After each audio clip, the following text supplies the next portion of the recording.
Salut à tous. Aujourd'hui, Les Fous du son d'Edison à nos jours, un livre de Laurent de Wild publié chez Grasset.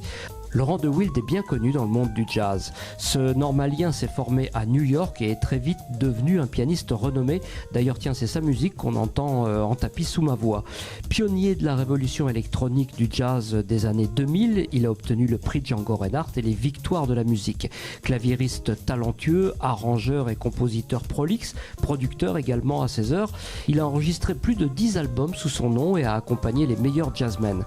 Parallèlement à son activité musicale, il a publié en 1995 chez Folio Gallimard une biographie très remarquée du pianiste Thelonious Monk, traduite en 5 langues et qui lui a valu les prestigieux prix Péléas et le prix Charles Delaunay.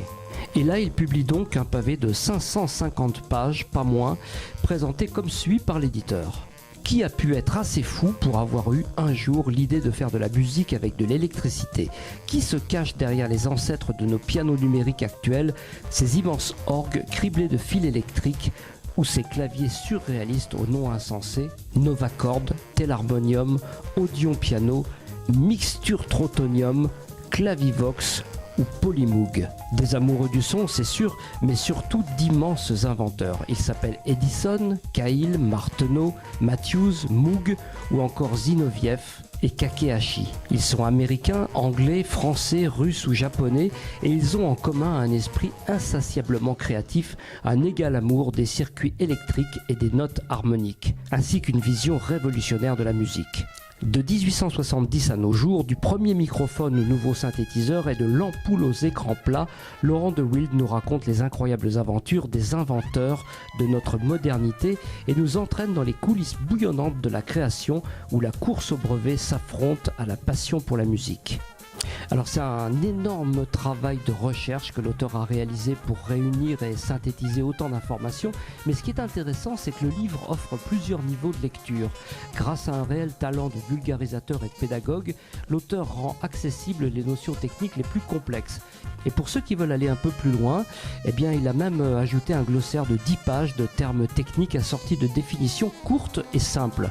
Les ADSR, overdub, patch ou autres sustain n'auront plus de secret pour vous. Finalement, c'est pas sorcier, comme dirait un animateur télé bien connu. Mais Laurent de Wild est aussi et surtout un excellent raconteur d'histoire, de telle sorte que ce livre, qui pourrait vite sombrer dans l'énumération technique rébarbative, se lit comme un vrai roman. L'auteur s'intéresse à la personnalité des différents inventeurs et au contexte dans lequel ils ont créé leurs inventions.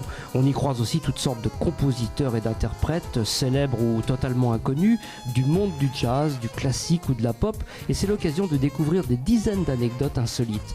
On y apprend par exemple à la page 378 que Mick Jagger était passionné de synthétiseurs et aurait rêvé d'en jouer sur scène. Mais le reste du groupe l'en a dissuadé car ils estimaient que l'instrument n'était pas assez rock'n'roll.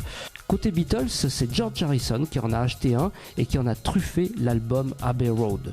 L'ouvrage est donc très dense, seule petite ombre au tableau, il n'y a pas le moindre croquis, dessin ou photo, mais qu'à cela ne tienne, l'auteur prévient dès la préface. Aux plus curieux, je suggère de se rendre sur mon site, laurentdewild.com, où ils trouveront l'essentiel de ma documentation.